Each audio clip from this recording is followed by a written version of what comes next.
નમસ્કાર, હું Rinku Prajapati public India ન્યૂઝમાં આપનું સ્વાગત કરું છું। શરૂઆત કરીએ આજના સમાચારની। આણંદ સહિતના વિવિધ ગામ શહેરોમાં ભારે બફારા બાદ મોડી રાત્રે વરસાદ ખાબક્યો। પ્રજાને ગરમીથી આંશિક રાહત મળી।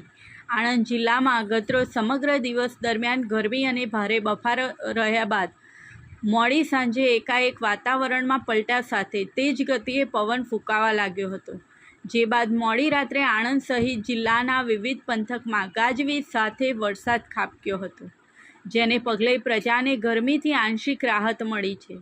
ગુજરાતમાં આમ તો 15મી જૂનથી ચોમાસાનો વિધિવત પ્રારંભ થઈ ગયો છે, પરંતુ આણંદ જિલ્લામાં વરસાદ હાથ તાળી આપતો હતો। જિલ્લામાં આકાશમાં કાળા ડિબાંગ વાદળો બંધાતા હતા, પરંતુ વરસાદ વરસતો ન હતો। એકાદ બે વખત માત્ર રોડ ભીંજાય તેવા ઝાપટા પડ્યા હતા, જેથી જિલ્લાવાસીઓએ વરસાદની આતુરતાથી રાહ જોતા હતા। દરમિયાન ગત મોડી રાત્રે આણંદ સહિત જિલ્લાના ઉમરેઠ, ભાલેજ અને પણસોરા સહિતના વિવિધ પંથકમાં ગાજવીજ સાથે વરસાદ ખાબક્યો હતો। આ સાથે જ આણંદ જિલ્લામાં પણ વિધિવત રીતે ચોમાસાનો પ્રારંભ થયો છે અને પ્રજાને ગરમીથી આંશિક રાહત મળી છે। આ સાથે આજના સમાચારને અહીં સમાપ્ત કરીએ છીએ।